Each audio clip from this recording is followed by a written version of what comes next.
माननीय अध्यक्ष महोदय, आपको बहुत बहुत बधाई। और मैं माननीय मंत्री जी से कुछ कहूँगा। ओपन माइंड कहो माननीय मंत्री जी, ओपन माइंड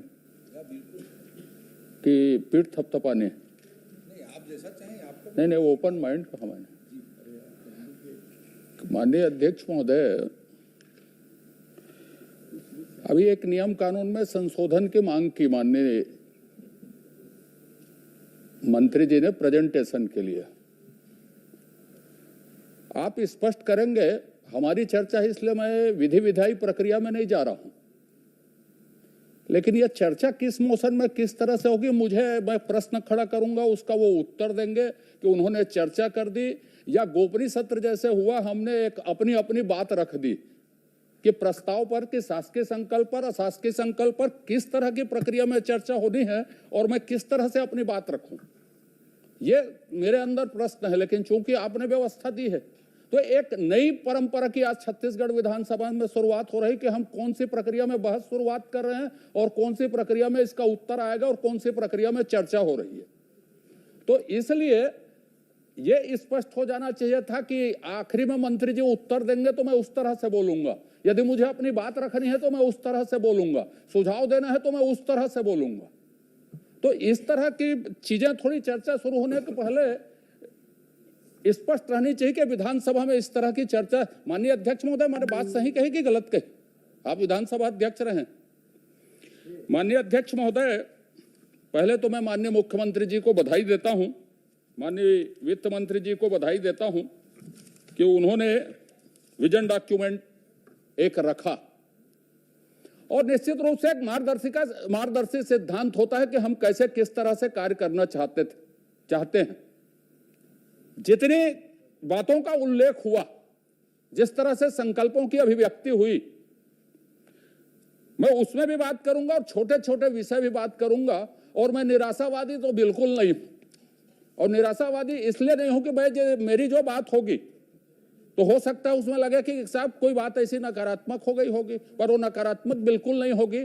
हमारी सरकार है, हमारी सरकार अच्छी तरह से चले और ये जो संकल्प की अभिव्यक्ति हुई है वो संकल्प निर्धारित समय में शुरू हो। संकल्प जो अंजोर विजन है उसमें मैंने पूरे पृष्ठ पढ़े। मुझे अध्यक्ष जी ने परसों रात को बताया था, ये संसदीय कार्य मंत्री जी ने, कि आपको बोलना है। मैंने उनसे भी पूछा था कि ये किस तरह की चर्चा है और किस तरह से हमें बोलना है। बहुत सारे थिंकर, बहुत सारे इंडिकेशन की चर्चा हुई देश दुनिया की। मेरे ख्याल से माननीय, आप तो पढ़ते हैं, और आपके एक इंटरव्यू में मैंने पढ़ा था कि यदि आप नौकरी नहीं करते तो हिंदी साहित्य और इसमें कुछ करते। साहित्य का आपने उल्लेख किया था शायद।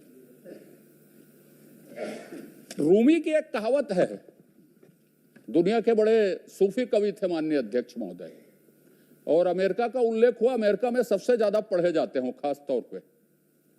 रूमी की एक लाइन है, आप एक बूंद में महासागर हो।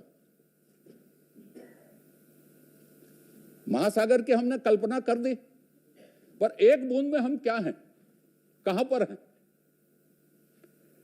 कलाम साहब ने कहा था कि सपने वो नहीं हैं जो सोए सोए देखे जाएं, सपने वो हैं जो सोने ना दे।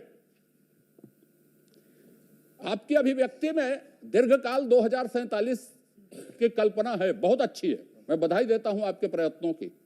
लेकिन उसकी बुनियाद आज हम कैसे डाल रहे हैं?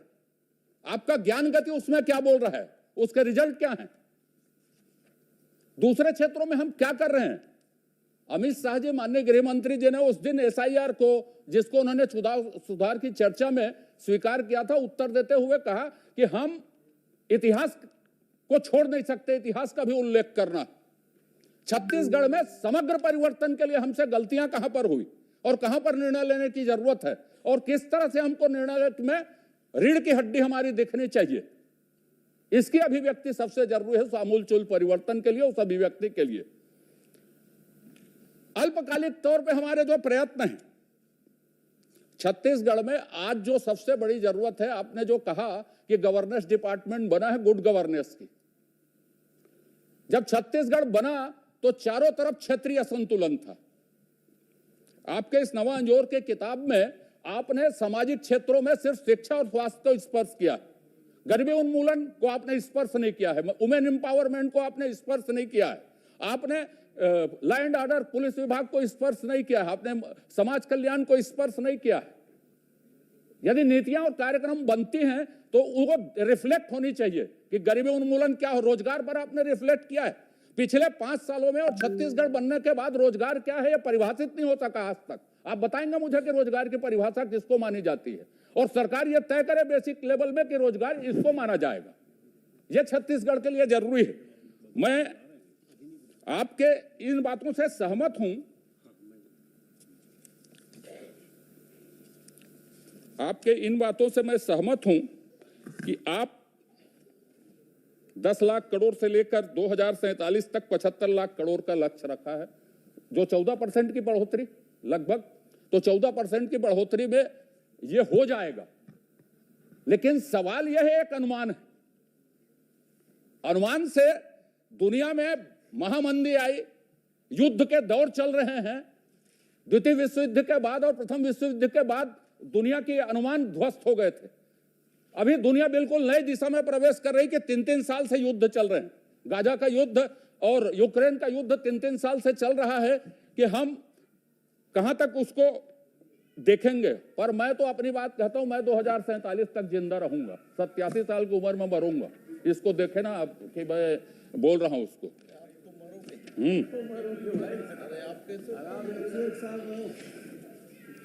माननीय अध्यक्ष महोदय, अब हम इसमें शुरू करते हैं। चलिए, राम विचार जी ने कहा तो राम विचार जी शुरू करते हैं।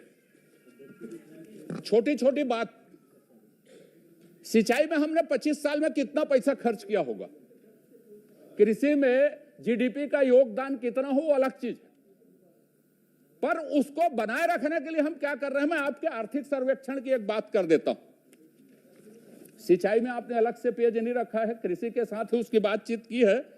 आप सिंचाई को बताते थे 37%, ये 23-24 का आर्थिक सर्वेक्षण, और 24-25 के आर्थिक सर्वेक्षण में सिंचाई घट गई 3%, वो 34% हो गया। अरबों रुपये जो खर्च हुए वो कहां पर गए। सिंचाई का प्रतिशत छत्तीसगढ़ में घटा कैसे, और सिंचाई का प्रतिशत यदि घट रहा है तो हमारा योगदान बराबर कैसे रहेगा, इस बात को कौन तय करेगा। इसीलिए मैंने कहा कि ब्यूरोक्रेसी में क्या कहे, गुड गवर्नेंस की जरूरत है। कि 34% कैसे हो गया, यह मैं नहीं बोल रहा हूं, आपका आर्थिक सर्वेक्षण बोल रहा है। आप देख लीजिए 24-25 का आर्थिक सर्वेक्षण निकाल के, इसको जांच करवानी चाहिए कि यह घटा क्यों। दूसरी बात आपको बोल देता हूं, कृषि पर 16% का योगदान है, आगे बढ़ेगा। 1,60,314 हेक्टेयर कृषि का रकबा कम हुआ 25 साल में। सिंचाई का रकबा कम हो रहा है, कृषि का रकबा कम हो रहा है, और आप कहते हैं कि साहब वो बढ़ेगा योगदान। अब दूसरी बात, फसलों के उत्पादन में कमी, 19 फसल, ये आप 24-25 का आर्थिक सर्वेक्षण पढ़ लें, लगातार कमी है फसल के उत्पादन में। 19 फसलों में 16 फसलों का रकबा भी कम हुआ और उत्पादन में भी कमी आई है।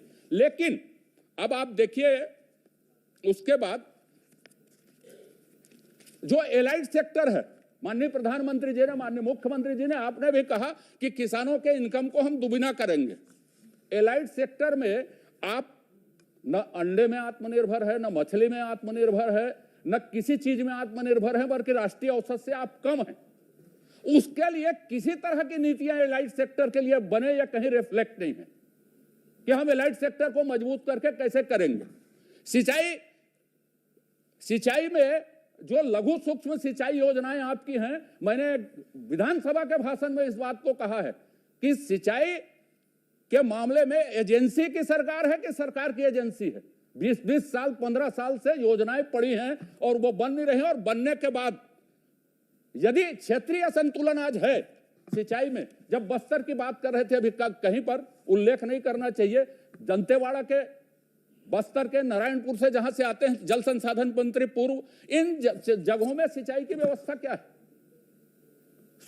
सरफेस वाटर कि पॉलिसी क्या है। सरफेस वाटर जो आज का विषय है, आपने नगर नियोजन में है, उसमें सरफेस वाटर, ड्रिंकिंग वाटर के लिए कोई पॉलिसी हमारी है कि नहीं है? बिल्कुल कोई पॉलिसी का उसमें उल्लेख नहीं है, जबकि आज के ये करंट इश्यूज हैं इस दुनिया में। माननीय अध्यक्ष महोदय,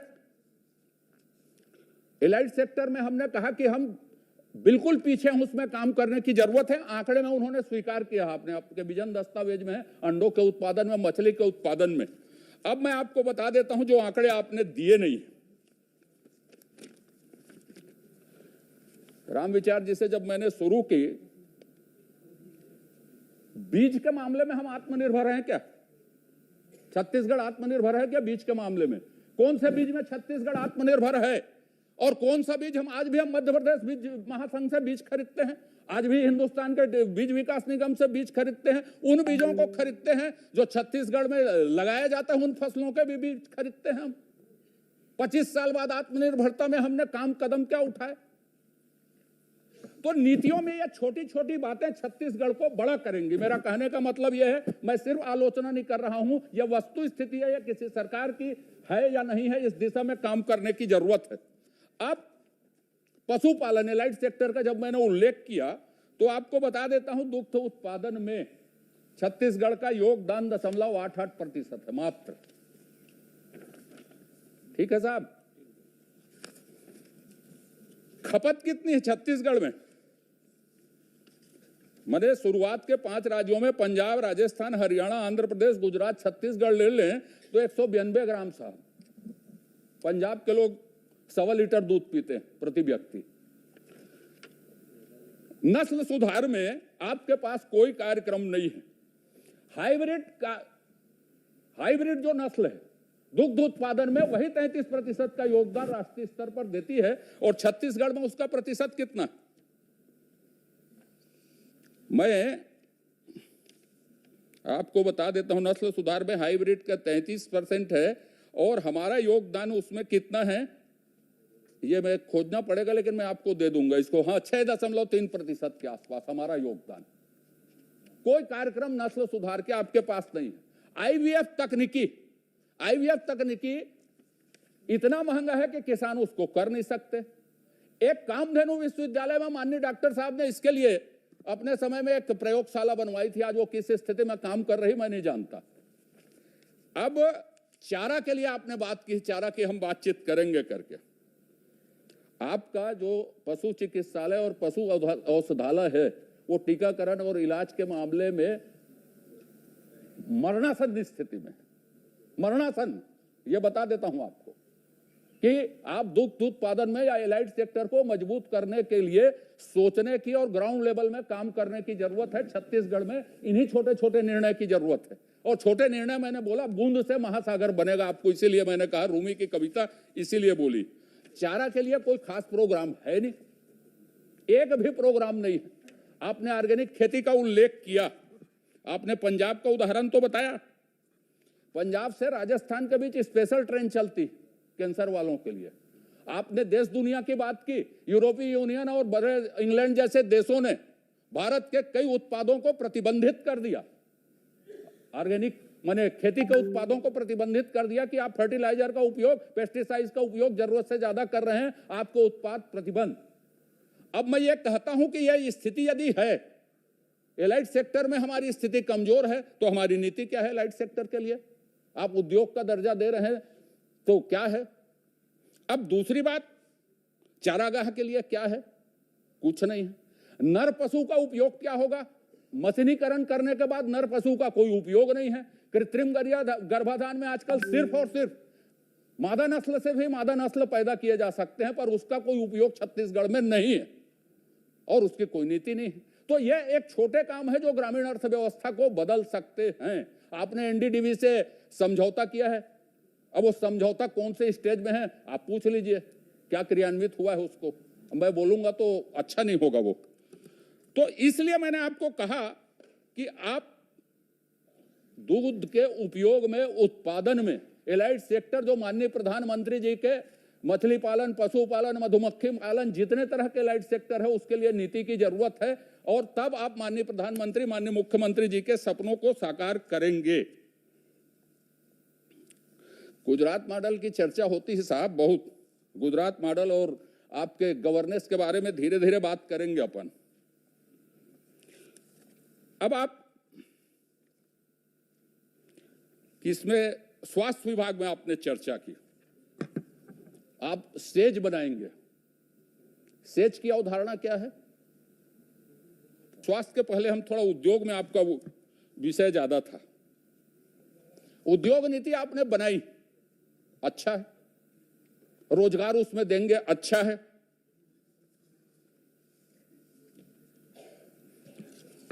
रोजगार के बारे में आपको बता देता हूं, जिसका उल्लेख आपने भी किया।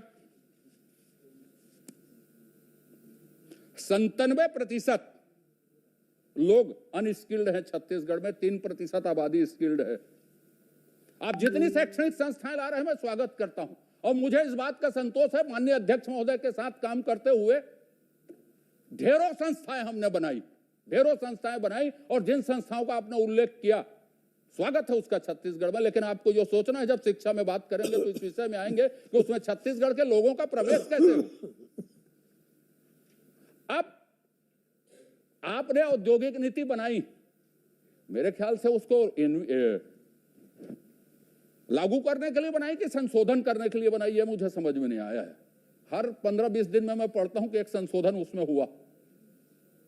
अब कहीं पर यह झलक नहीं मिलती कि make in India, made in India, made in Chhattisgarh, make in Chhattisgarh कहां पर? माननीय जब थे, मैं छोटा छोटा उदाहरण दे देता हूं, मेक इन इंडिया और मेक इन छत्तीसगढ़ और मेड इन छत्तीसगढ़ का। हम साइकिल खरीदते हैं, कल आपने देश दुनिया की बात की। चीन ने जब एप्पल को बुलाया तो उन्होंने कहा कि यहीं आपको कामगारों को प्रशिक्षण देना पड़ेगा। आप जानते हैं, मुझे बताने की जरूरत नहीं है। और जब वहां के कामगार प्रशिक्षित हुए तो कितनी सारी कंपनियां निकली वहां से। एमआई वहीं से निकली, वीवो वहीं से निकली, एप्पो यहीं से निकली। आज हम ऐसी कौन सी कंपनी है जो यहां मेड इन, ऐसी कौन सी चीज और ऐसे कौन से सेक्टर है जिसको चिन्हित करके छत्तीसगढ़ में मेड इन कर सकते? आपको उद्योग नीति इसमें क्या बोलती है?